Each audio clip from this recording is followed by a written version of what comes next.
Podtacular, the unofficial Halo Universe podcast, presents episode 447, Golden Master Chief, recorded on October 19th, 2014.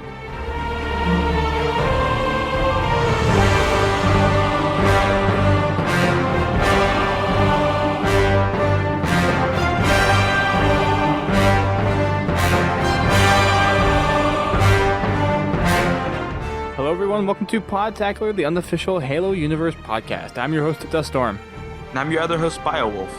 And we are back with another full week of Halo news, thanks to IGN's first coverage of the Master Chief Collection, which is coming out very, very soon, just a little over 3 weeks away of when we're actually recording this, and probably just under 3 weeks from when you're listening to this. Good stuff coming. I cannot wait for this game. So much news. But first off, we have quite a few things, of course, coming from IGN. First thing we got this week was actually a couple of 1080p 60 frames per second classic Halo gameplays. So some videos from Halo CE and Halo 2 coming to the Master Chief Collection and just getting a glimpse at what those traditional classic graphics look like. And for those that played on the PC, nothing too new is out there in terms of what you can expect from the fidelity of the graphics. Halo 2 Vista still looks pretty good, so all those maps coming in kind of under that engine, it looks really good from the classical perspective. And Halo 1 still feels like Halo 1, even at the 60 frames per second. But even then, it works very smooth. It looks like just from the videos, I don't know if it's just because of it's a LAN setting, but a lot of stuff is kink. A lot of the network kinks are probably out of the builds for the engines and stuff like that, which looks a lot better. Hopefully there's not as many networking issues, because I know for the couple of game nights that we've had Halo 2 Vista, we've had some networking issues. So hopefully those have been somewhat resolved too with the integration of live. But looking at some of the videos that got put out, those were definitely the kind of starters for the week. I don't know if it really had as much of an impact on some people. I know a lot of people were kind of looking for more information on Halo CE and Halo 2 and how they kind of look. So if you guys are looking for that, then those videos are the ones you want to look for. It's the CE looks like, what Halo CE looks like at 1080p 60 FPS. And then there's the Halo 2 Classic look at 1080p 60 FPS, which for Halo 2, they actually show Halo 2 Anniversary's campaign, the Halo 2 Anniversary multiplayer, and the Halo 2 Classic multiplayer. And of course, as we talked about last week, the Halo 2 Anniversary isn't quite fully 1080p. So take that with a little grain of salt. Yeah, I've been talking with a couple of people on that. There's a lot of people that are discouraged that it's not full 1080p, and there's a lot of people that don't really pay any mind to it. So it's really interesting. Like, I don't. What's your standpoint on it? Like, do you see any difference on that? Like, if for 1080, I'm sure we talked about it last week, but I can't remember. But 720p to me doesn't, or whatever it's gonna be. I don't think it's gonna make that much of a difference. It's 1348 by 1080p, something along those lines, and I don't think people are gonna notice it too much. I know it's a big hoopla of gamers for the most part of, oh, it's not true 1080p, or it's not true 720p for Xbox 360 games. And at that point, you're looking at a screen where you can't really even distinguish the difference between the pixels anyways. The only way you're going to be able to tell is if you're sitting 30 feet or less away from a freaking 90-inch TV or projector. At that point, you might tell a difference. Now, there is a significant difference for 60 frames per second because it does look a lot smoother. But in terms of pixel density, it's really hard to notice when you're actually sitting down and playing the game. And when you play the game, you really don't notice that much. I think the only thing, or the only time when it really comes into perspective is for PC gamers, or if you're on an Xbox and you're using a monitor in a sense where you're right up against it. That is when that starts to take effect and you look at those details and you're trying to kind of really get in there. But again, you're doing this on the only place this is affected is the Halo 2 Anniversary campaign. And knowing that it's running the original engine with the graphics and the audio, and then running the new engine in addition to it, it seems like an acceptable cut to it. Yeah, I mean, I don't know. I mean, going back to the big screen, but I don't know too many people that play bigger than a 40-inch or a 50-inch. I mean, personally, myself, I play on a 37-inch, and to me, that's perfect. Everything is squeezed, and they're really good, and it looks great. I mean, I haven't seen anything bigger than that. So, yeah, I mean, it's you're gonna have to look from a different perspective, I guess. But it's what it is. It is what it is for me. I'm I'm just looking forward to playing it. Well, I hope a lot of people are that way. And yeah, there are some little minor details, and we talked about those last week. But if you take a look at the entire experience that you're getting, it's freaking ridiculous that they're able to pull off dedicated servers, 1080p, 60 FPS on everything except the Halo 2 Anniversary campaign. I mean, that's a technological feat in and of itself, really. Oh, absolutely.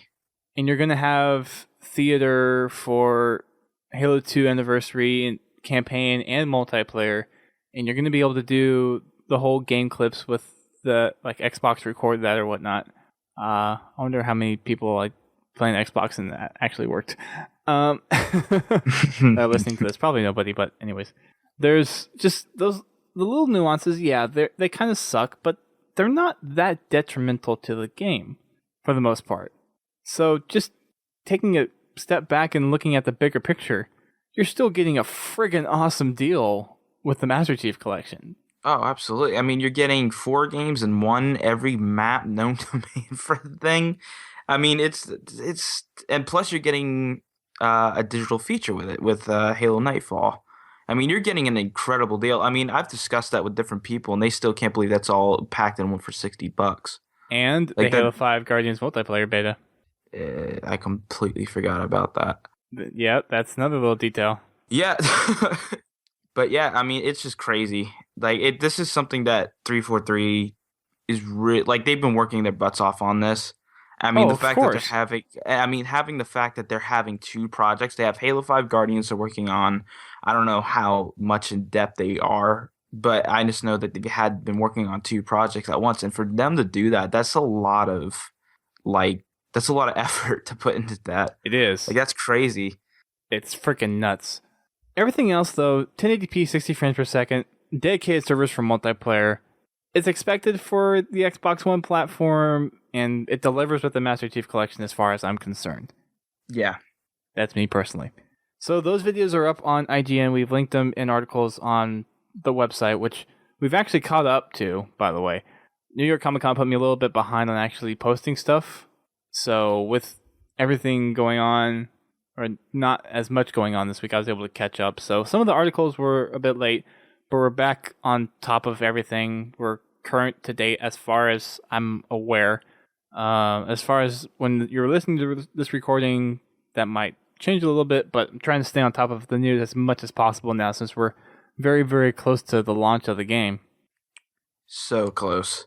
I The know. fact that I can see it on my dashboard right now, and it's loaded or preloaded. It's taunting like you. it's just staring at me in the face. It's like close, but it's not there yet. You want to play me? That was freaky. I'm sorry. So next thing, Next thing on the docket for the IGN news was a new Halo game that's not the Master Chief Collection, which is coming out. Halo Spartan Strike was announced for Windows devices, including Windows 8 for tablet and PC, and Windows Phone, as also as Steam. So you'll be able to play on Windows platforms through Steam. You can't. I don't believe you'll be able to play this on Mac or Linux. So Spartan Strike is supposed to be the next lineup of games following Spartan Assault. There's some improvements in there. You can use some new vehicles, some new weapons. You get to fight Prometheans in this one.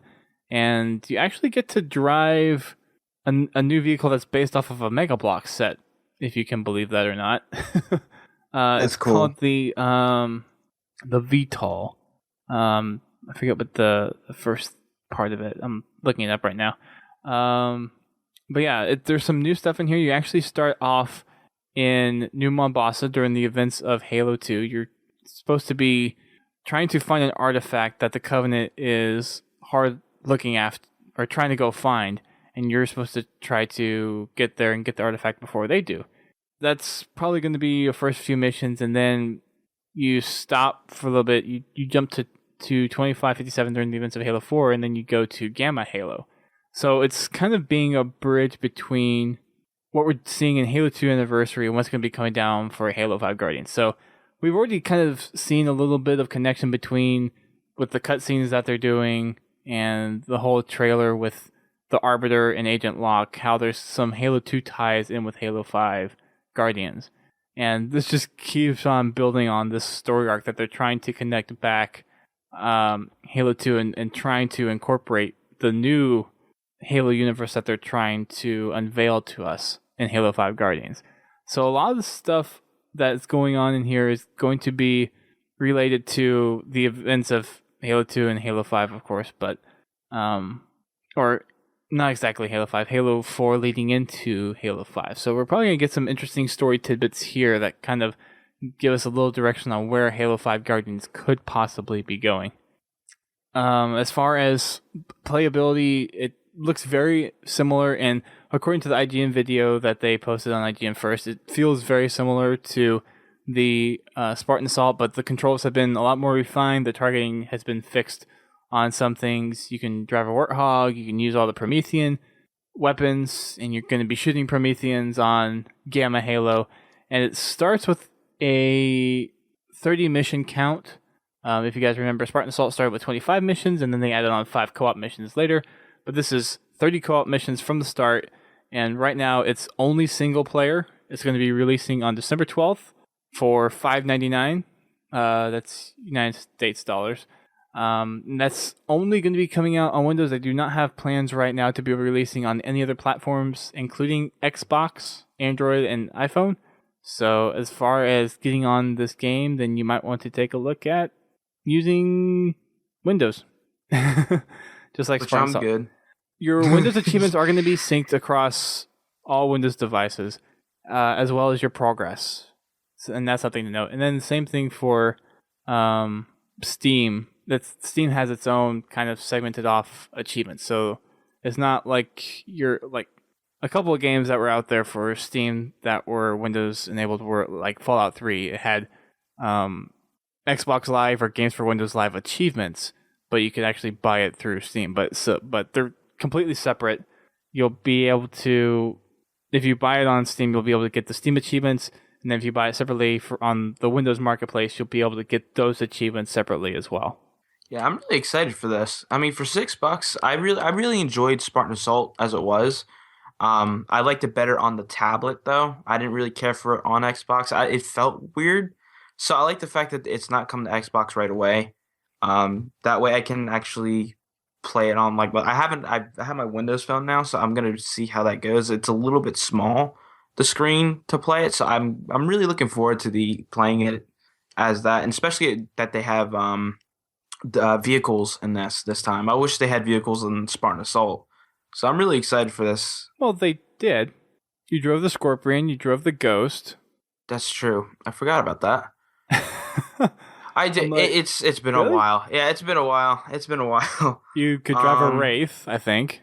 Can you drive a Wraith? I think so. I could be wrong. I could be wrong too. I was really okay. Yeah. All right. You're all right. But yeah, you can definitely drive vehicles in Spartan Assault, but you can drive more vehicles in Spartan Strike. Right. There you go. That's the gist of this little conversation that we're having. Is you can drive the Warthog and you can drive the Kestrel VTOL.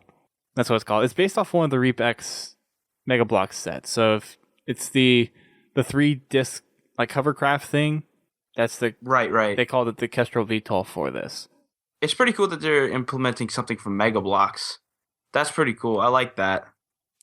It is, but at the same time, I don't know. There's a certain group of us who collect Mega Bloks that didn't exactly like the Reap X series because it didn't feel Halo. It didn't feel like a Halo vehicle whenever it came out, and it was supposed to be like this. The Reap X line, for those who don't know, is supposed to be this offshoot of technology developed by Oni. That's a combination of Covenant, Forerunner, and human technology. And the way that the sets came about, it was pretty much up to Mega Bloks to design these things. And they don't quite feel like UNSC vehicles, even with the mindset that, yes, they are using Forerunner technology. Yes, they are using Covenant technology and trying to mix it in with human technology. It just didn't fit the feel of what we would see in a Halo game. Now, the fact that they've included it in a game now makes it more official, but you have to think about just where you're going in terms of what kind of defines the style for Halo. And I just didn't think the Reapex series did it that well. So other than having the Kestrel VTOL in there, there's also, they removed the microtransactions, which a lot of people actually had issues with, strangely enough. I never actually used them. I know using real money to buy stuff in game, it's a very touchy subject for gamers. So I know a lot of people are going to be happy that there's no microtransactions in there. All the credits are in-game credits earned from completing stuff within Spartan Strike, or actually tied to the Master Chief Collection. And on top of that, there's going to be 3 achievements in Spartan Strike, if you're playing it from the Windows Marketplace download, that will unlock entitlements in the Master Chief Collection. Now, entitlements, not exactly sure what that is. That's the word they used in the video. And I'm assuming it's going to be something like an emblem or an armor piece or something to that regard. Or possibly, they did mention kind of like nameplates that they were going to be doing for the Master Chief Collection. So it could be something along those lines as well. It's similar to the nameplates that you would see in Halo 3 and Reach. I think that's one of the things that they're kind of adding in here as well. Yeah, that'd be pretty cool to see. I like that stuff in Halo. I like the plates or whatever in Halo Reach, so I'm looking forward to it. It'd be pretty cool to see in Master Chief Collection. Kind of show it off. Yeah, it was one of those things in Halo 3 too that a lot of people kind of stuck to. I know for me, the last one I did on there, I think it's either Bungie or Seventh Column. I can't remember what I got locked in with Halo 3. And then Halo Reach, I'm pretty sure mine just says Bungie. Yep, mine says Bungie too. That's the only thing that mine has. It used to have some like tribal looking thing on there. I don't remember which one that was. I can't remember. Oh, wasn't it like an emblem looking one in a sense? Yeah, like it was. It looked like triangular. Like I can't remember exactly what it was. Yeah.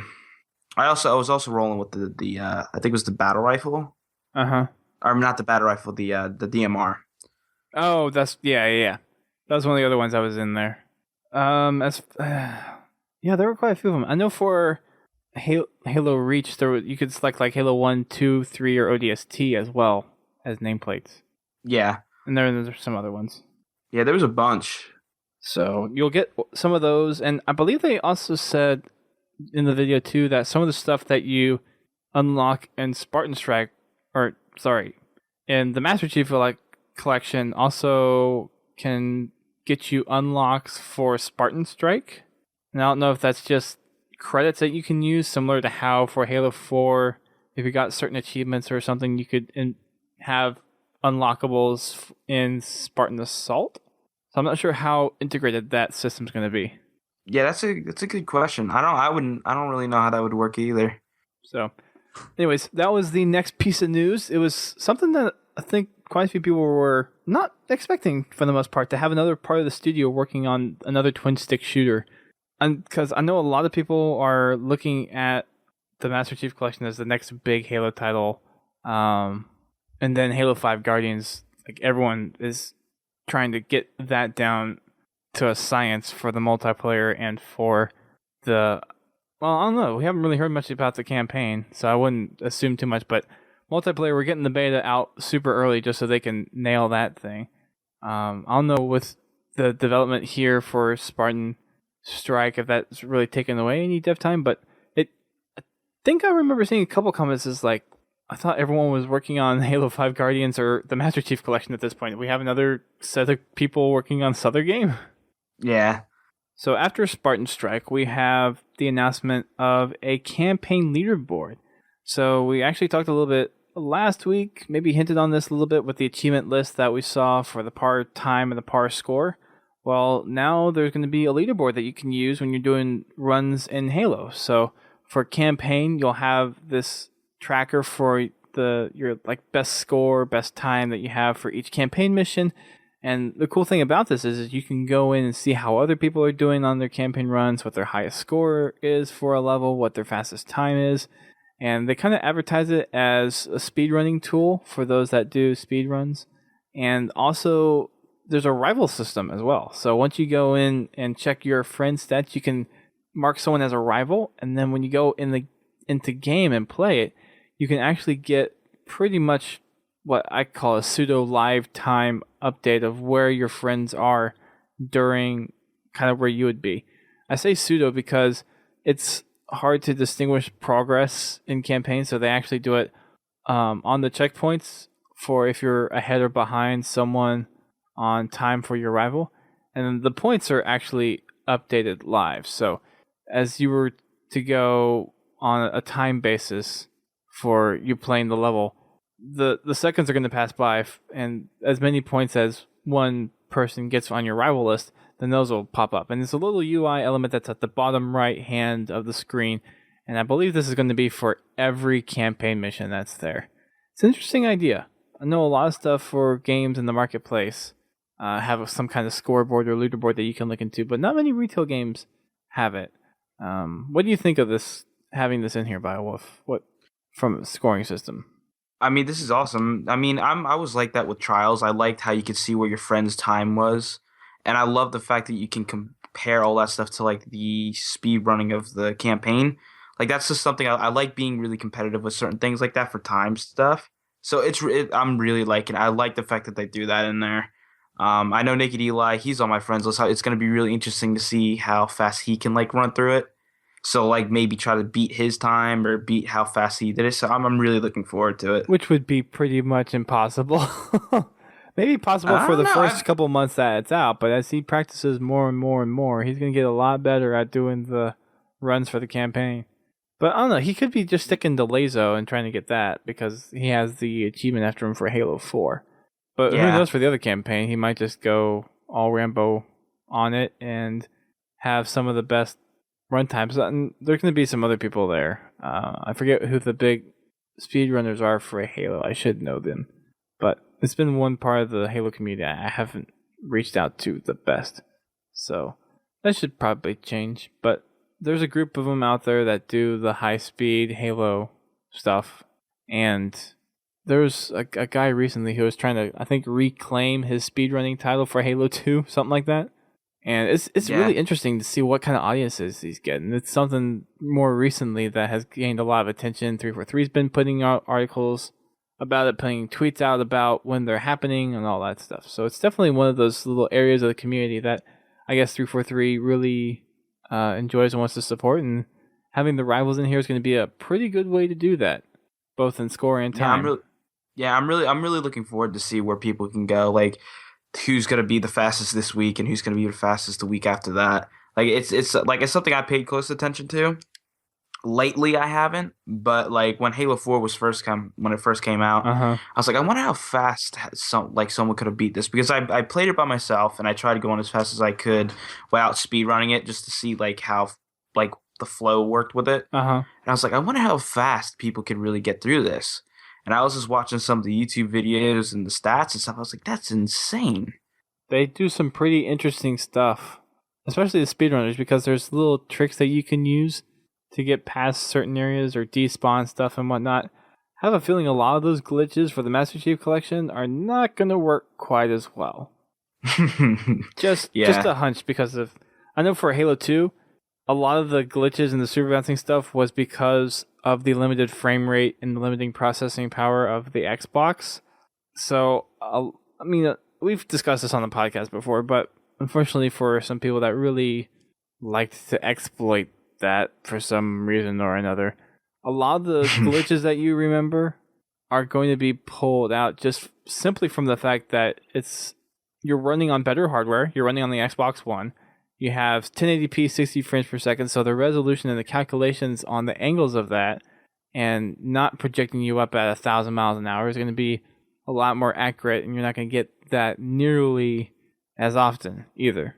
Yeah, I mean, running on next-gen hardware is definitely going to fix a lot of that stuff, which kind of sucks because I know a lot of people were looking forward to all those different tricks you could do to get through things.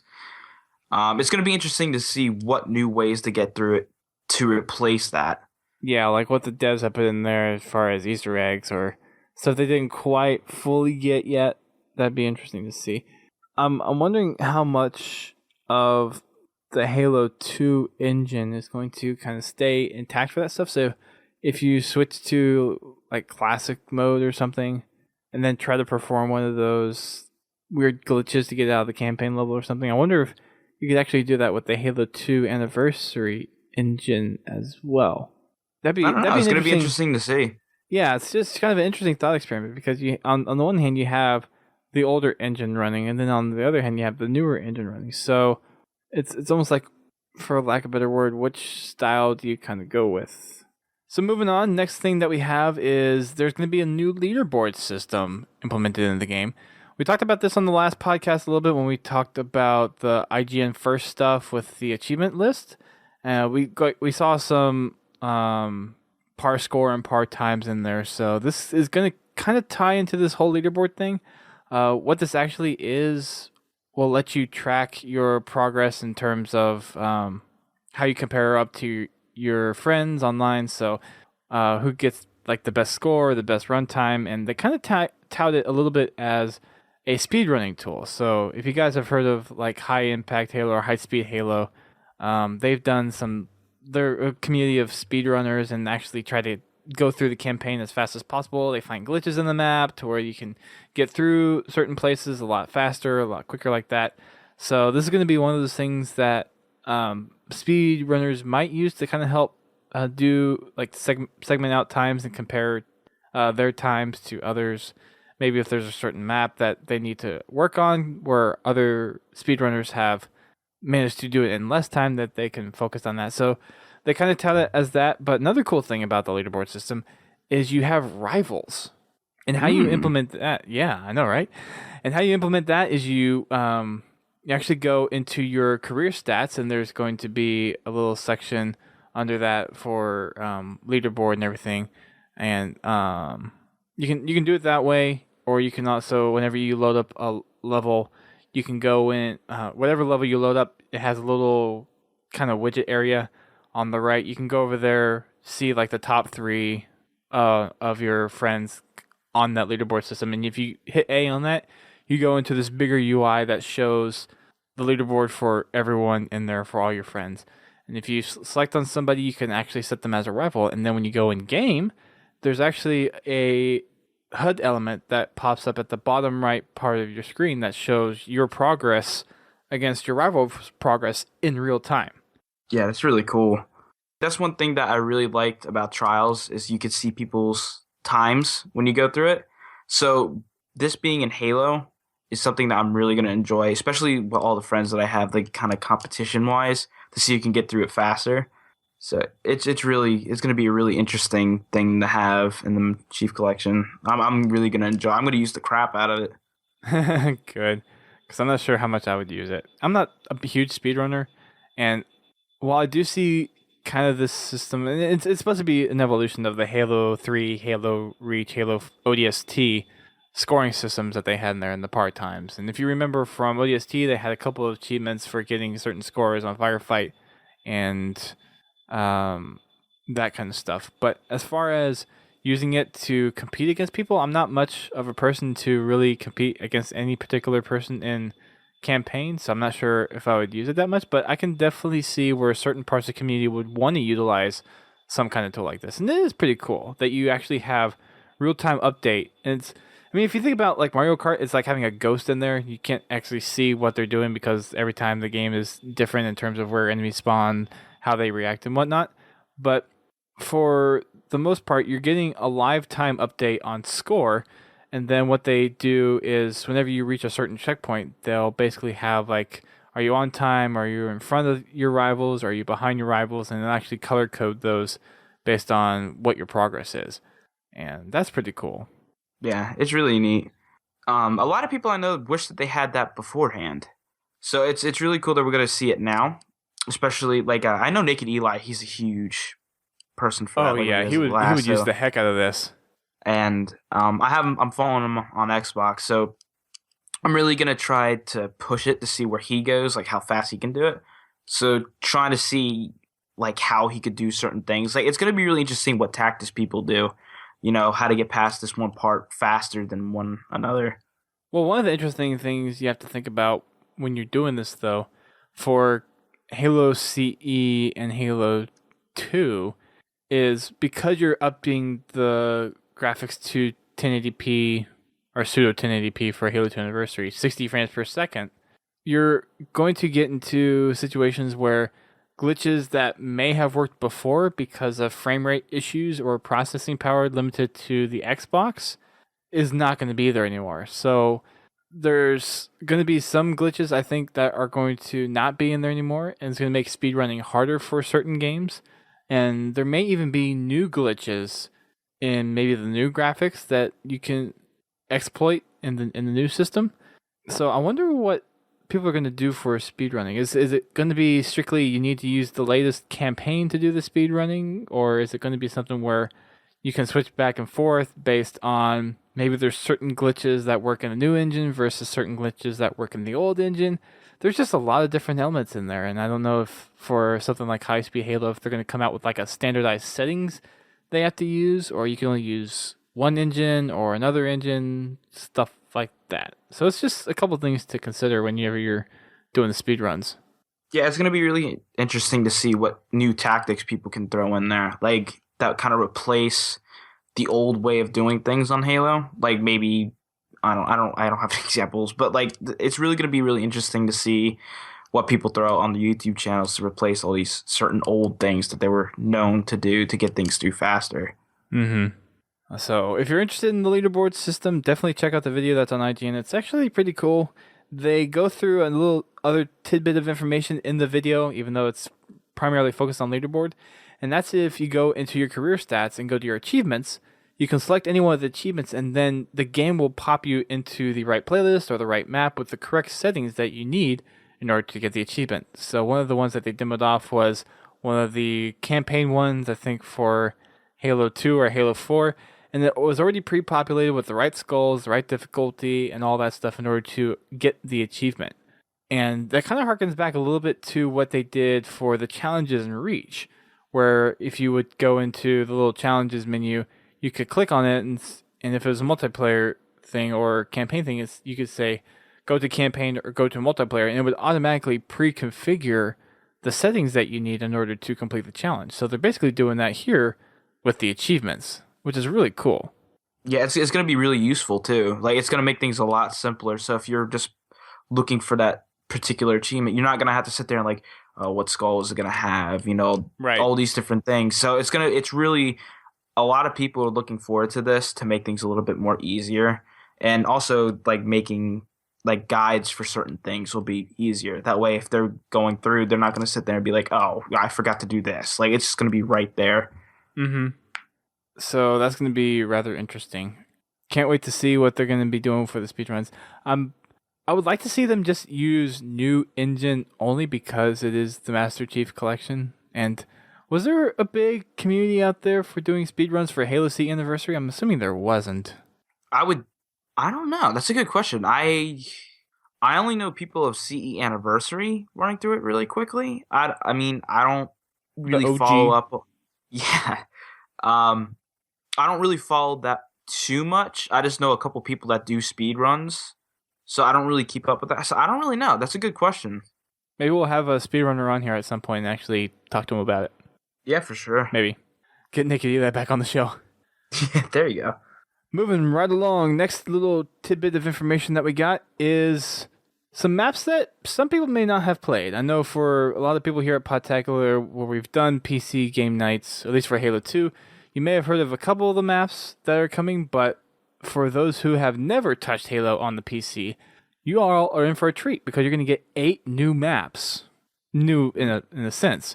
They're maps from Halo CE for PC and Halo 2 Vista, And there's 6 of them from Halo 1, 2 of them from Halo 2. You guys have probably seen one already. If you remember Ridgeline, that was remade for Halo CE Anniversary. That was Timberland from Halo CE on the PC. That was a remake of that map. And it was actually, I believe they said it was 80% smaller, and it was the first map where you could actually forge trees, which drove everyone absolutely crazy. But that's the one other map that you would have possibly heard about that resembled one of these 8 maps that came from the PC. But if you haven't played for the PC, the 6 maps that you're going to get from the PC side of things, from Halo CE, it's Ice Fields, Danger Canyon, Death Island, Gephirophobia, I always butcher that one, and Infinity. Those are the 6 maps. Was that 6? Ice Fields, Infinity, Danger Canyon, Death Island, Timberland, and Gyrophobia. Yeah, that's 6. Yeah. So those are the ones from Halo PC or Halo CE for the PC that you're going to see. And then from Halo 2 Vista is District and Uplift. Yeah, this is really cool. I mean, I haven't played any of these maps, so going into Halo CE with the familiar maps that I'm playing and then going in there and seeing something new is really cool to see. One of the things that my friends would say, he's a huge Halo PC person. Like, he plays Halo 2 and Halo CE all the time. He tried to get me to play him. I don't know anything about the map, so it's going to be, I won't know where to go. So getting familiarized with those is going to be really interesting to get. Have you played Halo 2 Vista? I can't remember if you've joined one of those game nights or not. No, I haven't. I've never played Halo on a PC ever. Okay. So it's going to be a new experience for me. I'm going to be a newbie in this. Well, I'm sure there's some other people out there that have not been playing these too, so you're not going to be the only newbie out there. Yeah. And I believe it's actually pronounced Gephirophobia. Sounds hard to pronounce. Yeah, Gephyrophobia. Gephirophobia. And in the IGN video, when they actually talked about this, they kind of harken this back to Narrows a bit, because it's basically this big canyon with a bridge on it, and there's 2 actual side platforms that have banshees on it that you can use. And this map is, well, all the PC maps from Halo CE that you're going to be getting as quote-unquote new maps, they're all big team maps, pretty much. Nice. A lot of the smaller sandbox ones kind of made it in, and progressively Halo maps have gotten smaller, actually. So if you're wanting to actually see some pretty big maps from the original Halo days, you're in for a treat on all these maps that are coming from the PC side of things. And then from Halo 2 Vista, we have District, which is, if you think about it, part of this section from the Halo 2 campaign. I believe it's called, which part is it? New Mombasa. It's the one where you crash down from the Pelican and you start to make your way through the alley. But it's basically that campaign map built out a little bit more, and it's big. It's basically big team. It supports pretty well Capture the Flag, Slayer, from what I've played on Halo 2 Vista. And then the other one is Uplift, which is a little bit smaller. It still supports big team, whole 8v8 if you wanted to go, but it fits very comfortably with 6v6. And it's a very good CTF, multi-team, Slayer type of map as well. I'm trying to think of the one you're talking about, the first one you were saying. Was that a remake in Halo Reach for Anniversary? District? Is that the one I'm thinking? Yeah, is that the one I'm thinking of, or is that different? No, that was Timberlands. That's what it was. All right. That was remade as Ridgeline.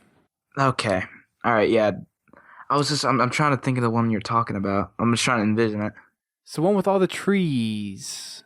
Right, no. I'm talking about the one where use the Pelican's jet engine for a gravity lift, I'm remembering. Like, it's in Halo Reach, like they remade it. I don't remember if that was a Halo 1 or Halo 2 map. I'm trying to think. It has like the city for like a view, and it has like the building with the crane. This is in Halo Reach? Yeah.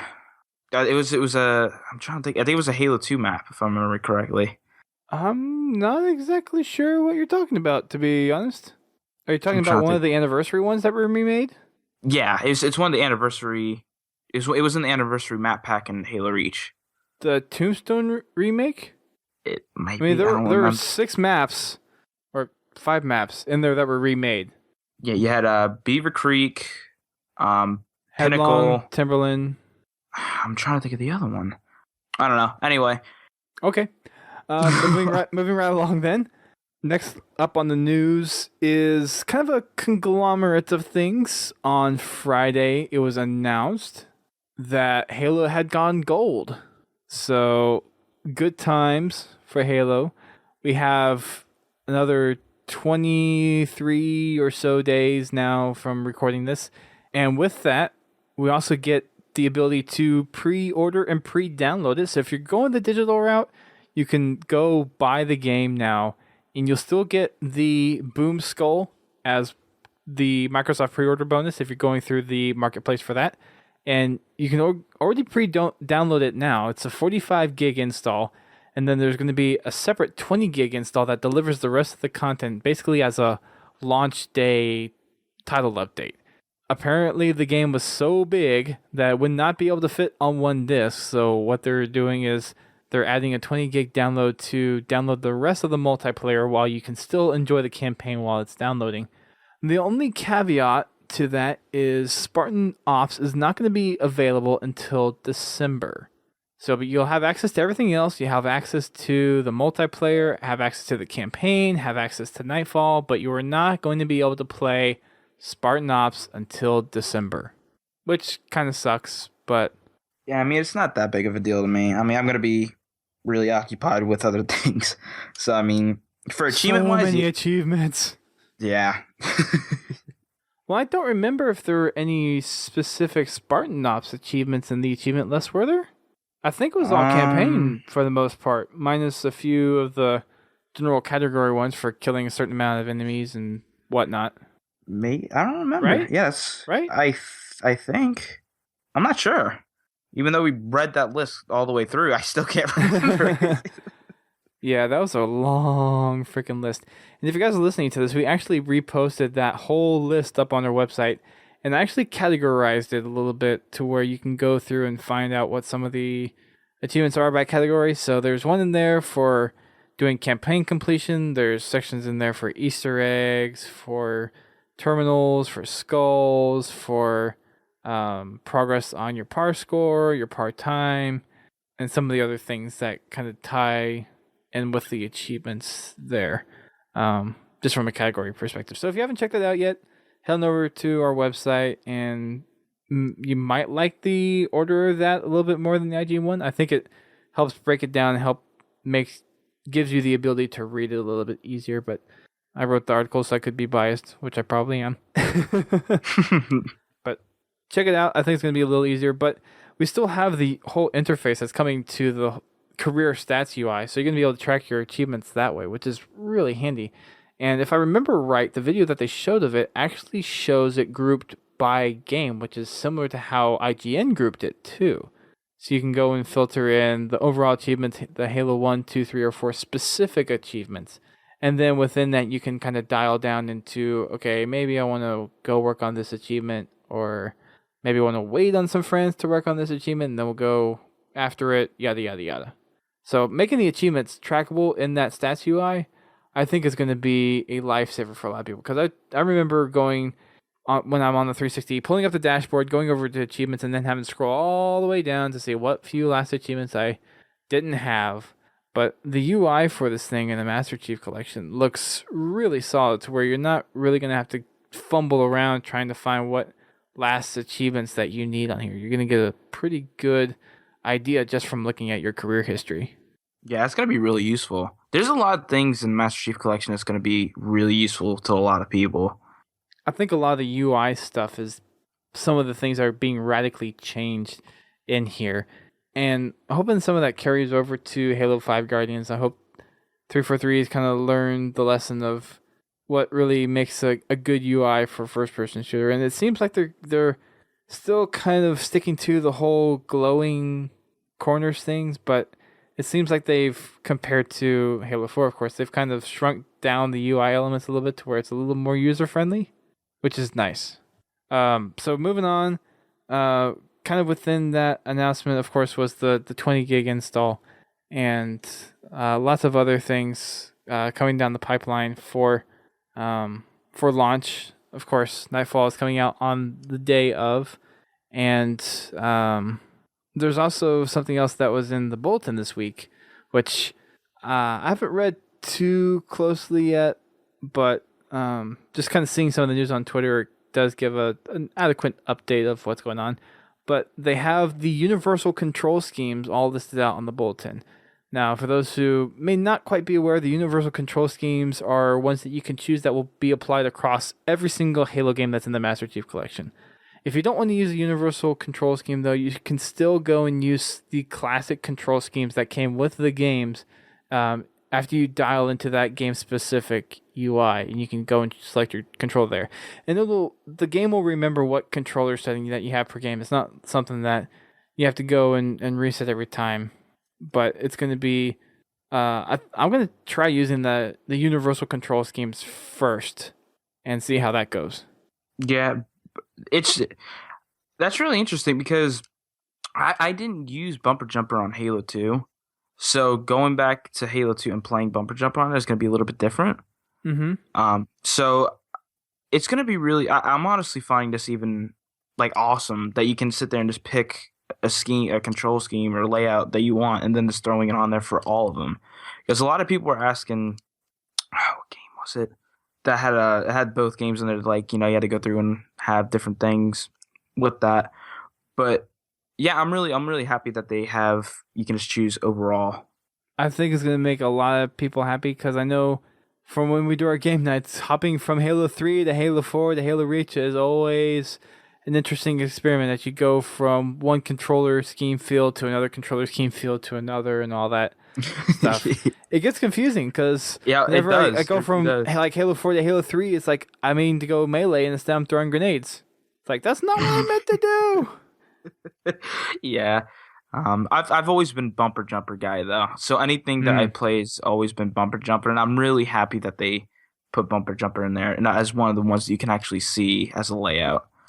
I know a lot of people that play Bumper Jumper. That and Southpaw. I know a lot of people that use Southpaw. I don't understand how they use it. It's too confusing for me, but all the power to them. I honestly stick with default. It works for me. The only other one, well, I used to use Boxer because I would go up and punch the heck out of people, but I've kind of switched back to just the default. It feels pretty comfortable. I understand that Green Thumb and Bumper Jumper are a little bit more of the style for people that usually come in and do competitive gameplay, but for me, default's going to work pretty well, I think. Yeah, it's interesting because when I went to play at my friend's house, he uses the default controller, and it's weird because that's what I started off of, and I don't remember it at all. Like I don't remember like just me throwing grenades. I don't exactly remember what it's like me punching stuff. Like it was really weird. So it's default for me is really really confusing. Fair enough. To each their own. As long as you don't play inverted, like Frankie. Did I say that out loud? Sorry, Frankie. We love you. Please don't hate. Also in the bulletin, they kind of went over some of the control definitions and what everything's going to be. And within here, we've kind of got the hint that Halo 2 Anniversary is going to have a theater mode for Halo 2. And I think recently they just said it was going to be for the campaign in addition to the multiplayer as well. So that would be cool.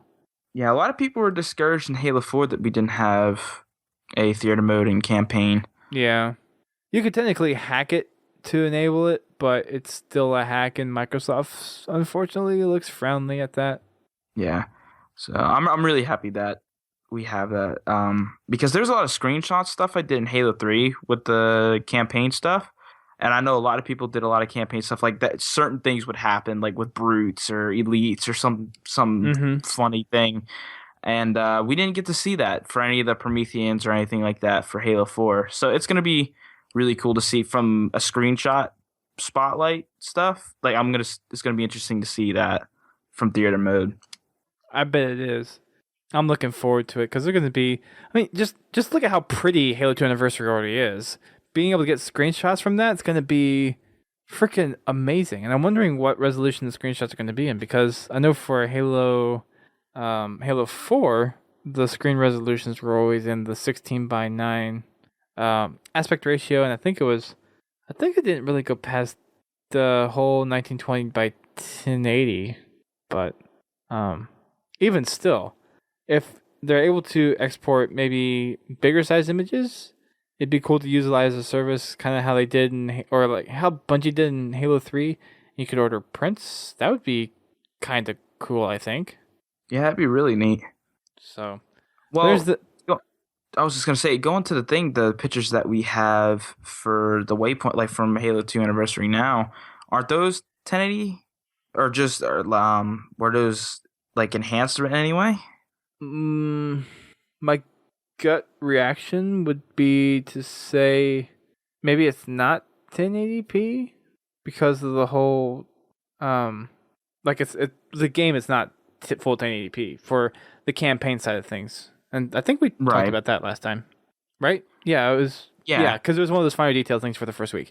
So yeah, it's not the campaign itself is not full 1080p. So I don't know if the renderer might output full 1080p and just kind of redraw the image to where it renders like that. But I don't know. It'd be cool to have an image that comes out bigger than the 1080p, but even if we just get the ability to use theater and screenshots in campaign and multiplayer for Halo 2 Anniversary, that's still a significant bump up, I think, compared to what we had in Halo 4, which was just viewing multiplayer. Oh, absolutely, yeah, for sure. So kind of continuing on in the bulletin a little bit before we jump back to the IGN stuff and kind of wrap up. There's another cannon fodder done by Grim Brother 1, and this time he kind of goes over some of the details between Halo 2 and Halo 3, or actually, sorry, leading up to Halo 2 where the Covenant finds Earth. So quite a bit of this stuff is already explained in the games, but Grim, of course, goes a little deeper into it, gives a little more background on the characters and why certain things were done. We're not going to get into We're not going to get into it too much this week, but if you want to go over and read it, definitely go check it out. Grim Brother 1 always has some good, valuable insight for the Halo mythos, so to speak. And now, since he's there, it's official. But also in the bulletin, there is an update for Halo 4. Just letting you know that there's been some updates to some playlists. Team Objectives has an update. Proving Ground has a update. Team Objectives actually is going to include Oddball, Ricochet, King of the Hill, Regicide, Dominion Light, and Extraction.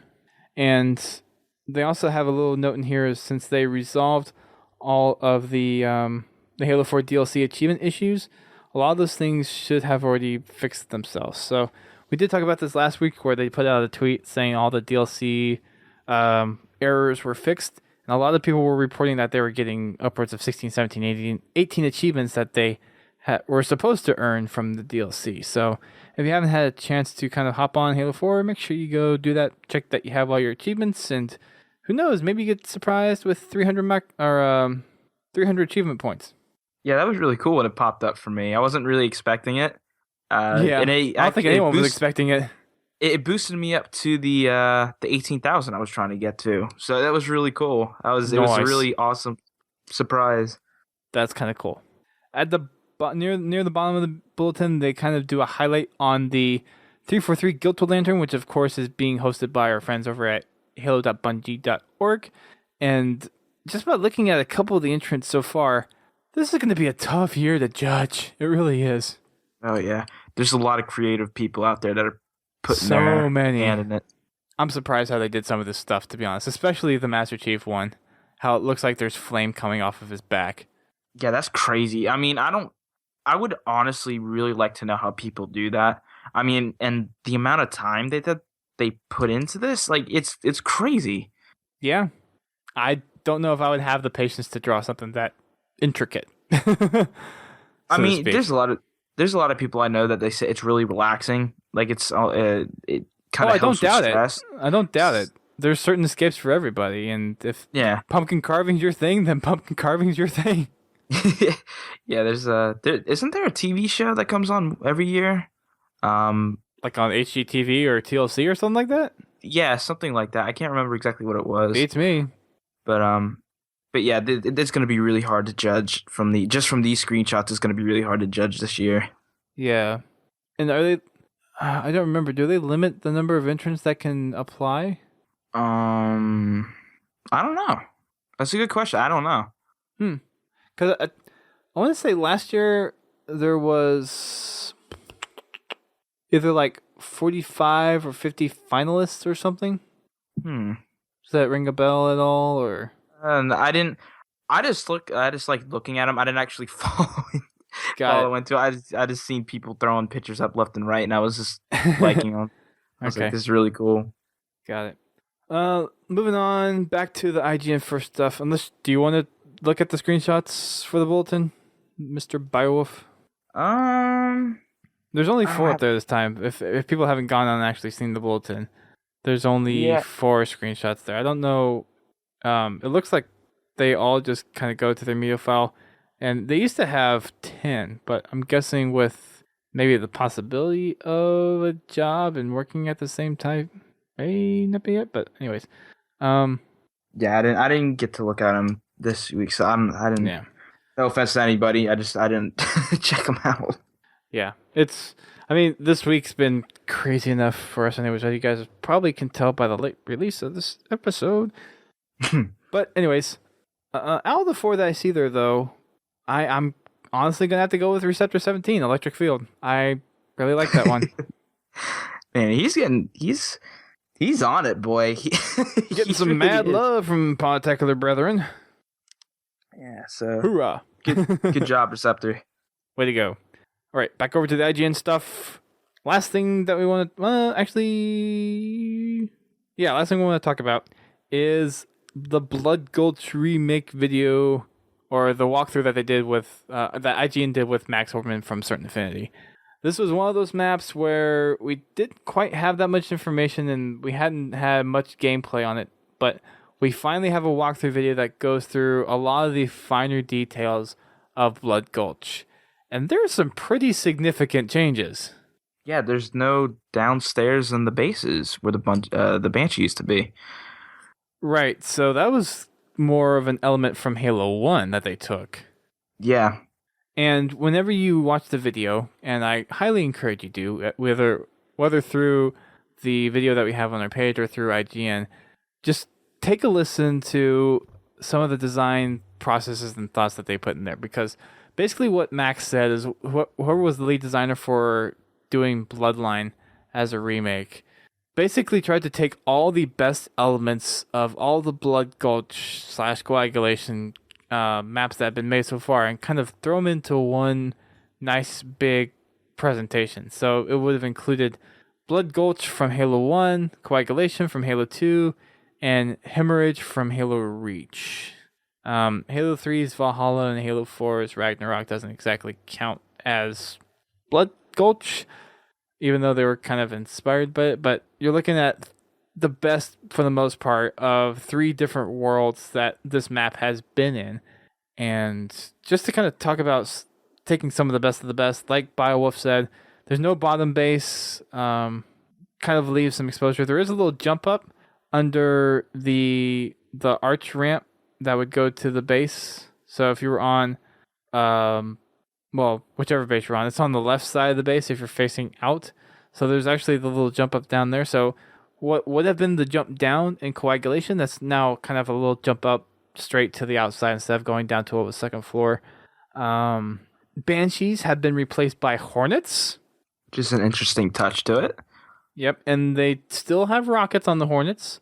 No word on targeting, but I think I saw a tweet somewhere said that there is no targeting for the missiles, so they're just straight shot. That could change. They could be wrong too, but from what we've seen, it will probably still be all right. Yeah. Another thing that we've seen that a lot of people were wondering when we seen that screenshot with those giant lights which turn out to be EMPs. That was kind of a cool idea. Yeah, that was really neat. But there's a lot of people though that are saying that's gonna be. It's a good thing and it's a bad thing because people that just like to troll that could just go in there and just constantly EMP. That way, there's no vehicle combat. That's one thing. But So I'm sure there's a recharge time on the EMP. yeah, I mean, that's expected. Personally, in my idea, I think that was a really good touch that they did. I really like it, especially like if you're having a lot of fire and like someone on your team throws out that EMP and it saves your life. It's going to be a really awesome feature for this map. Right. I could just imagine if someone goes in there and forges a banshee or something, they come in for a dive bomb to grab a flag or something, and someone just activates the EMP and then they just fall out of the sky. That would be freaking awesome. Yeah, the amount of fails that we're gonna see come from my this is gonna be gosh. hilarious. That's gonna be nuts. Yeah, I'm so looking forward to like 3 and 4 hour 3-flag CTF matches on this with tanks and the Hornets and the Warthogs and all that stuff. It's gonna be so much fun. oh, it's gonna be crazy. I mean, the amount of time that people are gonna put into this, just in this particular map, is gonna be insane. There's a lot of people that were saying, this is the map that everybody's been waiting for, and the fact that they're taking aspects from different maps and different things from 1, 2, and Reach. It's a really cool thing. It's a really cool what Certain Affinity did with that. Yeah. One other thing too that they also added was, remember how we saw that picture of the forgeable bridge they could be put in? Well, Yeah. now we know where that is supposed to be. So if you look at both sides of the map, there's actually little ridges that pop up, and the bridges are kind of there to help provide cover if you're coming through like the cave or the open side cave for red base, I believe. And it just provides a little bit easier cover for people that are on foot from vehicles and from just being completely obliterated as you're approaching a base. And then there's also a central base as well that you can go in and help protect yourself, so where it's not just this all-out crazy game that's going on. And one of the things that I think it was Max that was actually talking about this, where the blue team side, they had control over that big hill so quickly where it was a little unbalanced, so they put that middle base in to kind of help balance things out. And all the weapons replacements are the same, but in that middle building there is a shotgun, so there's actually 3 shotguns on this map instead of the traditional 2. So that is something to watch out for if you plan to go to middle base and camp. Just watch out for shotguns. Shotgun. I said shotgun. There's a lot of people I know that like to do that. Just to camp in that one little spot and just wait for somebody to come out there and just get them. That's right. So I'm sure we're gonna see a lot of that. Mm-hmm. Another thing that was changed was the what I was saying before was the building structure type deal with the pillars. That used to be rocks, which they changed. Max Hoberman was talking about that in the video. It used I don't know what to call it. It's not a complete building. It's the pillars. Yeah, I'm just gonna go with that for right now.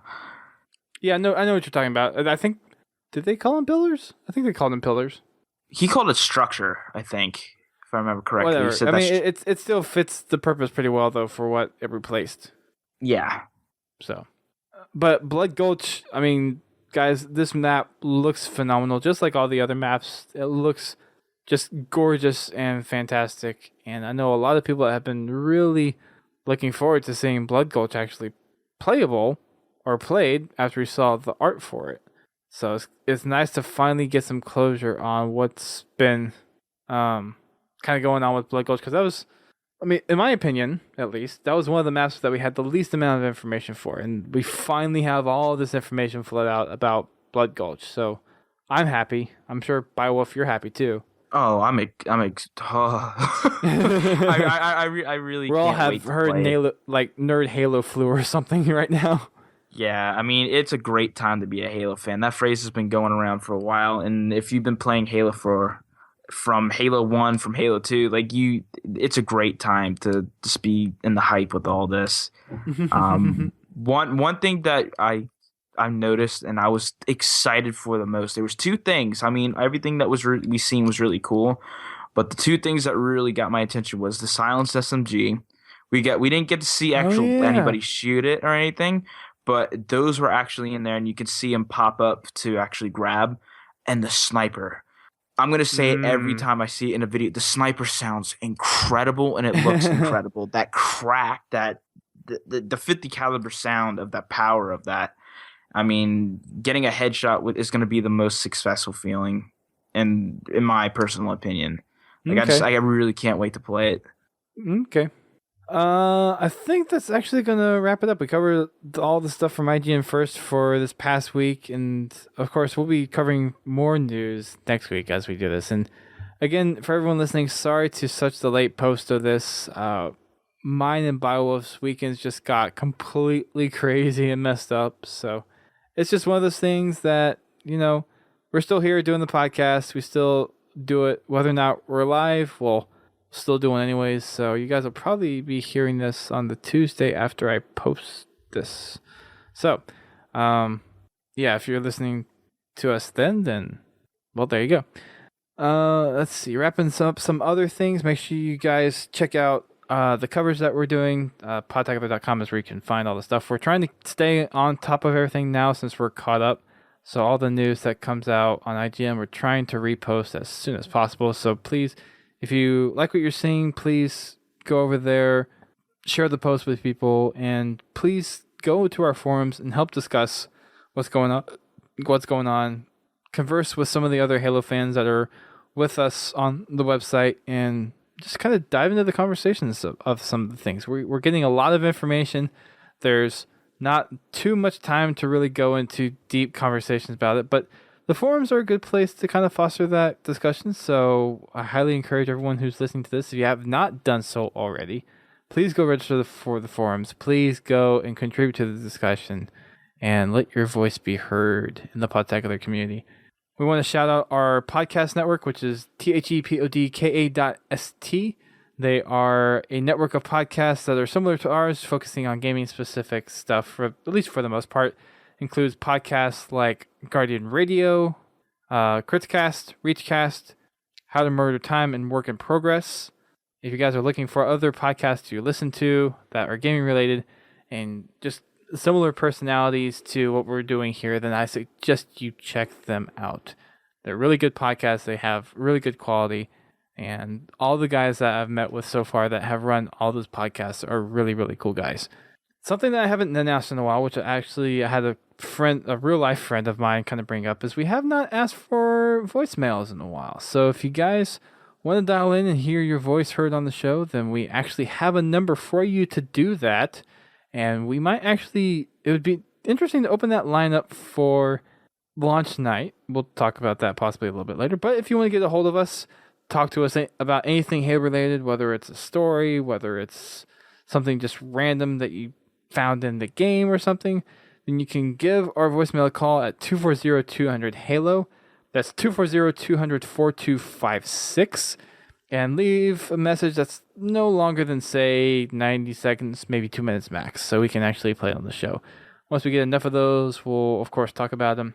And, of course, our mailbox is a little lonely, too, so if you want to drop us a written line instead of an audio line, then you can do that by sending an email to submissions@podtacular.com.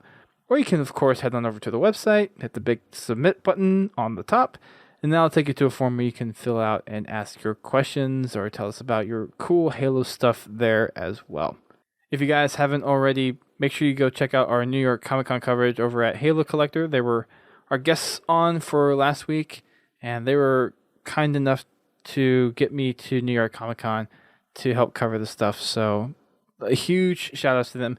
And we also did a short podcast with Megablocks, Megablocks collectors more specifically. So Tim, Philippe, and Maxine from Megablocks were there showing off some of the new stuff. And I actually got to sit and talk with them about the development process for some of their Halo line, and more specifically details about the Scarab and how they undertook that, how they worked with developers from the game and assets to actually make the models and mold it into this final product.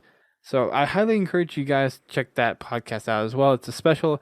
It should be on your RSS podcatcher feed, whatever you use to listen to us. So you should have that downloaded already. If not, of course, just visit the website. Lastly, we normally do recordings of our podcast on Thursdays, but because of all the IGN coverage that has been going on, we've moved our recordings to Fridays/Saturdays just because of all the stuff that is going on with us on the weekends.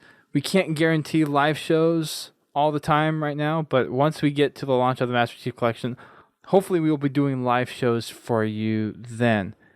So stay tuned to that. And of course, whenever we do that, we'll make an announcement. But if you want to do some regular stuff, on Tuesdays, we have Tactical Tuesdays, which is at 8:30 p.m. Eastern Time. And then on Wednesdays, we have Wacky Wednesdays, which is our Halo 4 Customs Night. And that is also at 8:30 p.m. Eastern Time. That's going to wrap it up for us, ladies and gentlemen. Thank you for tuning it out for this kind of long podcast. We know that there's a lot of news out there, and we're trying to cover succinctly enough for you to absorb and listen to it with your ears.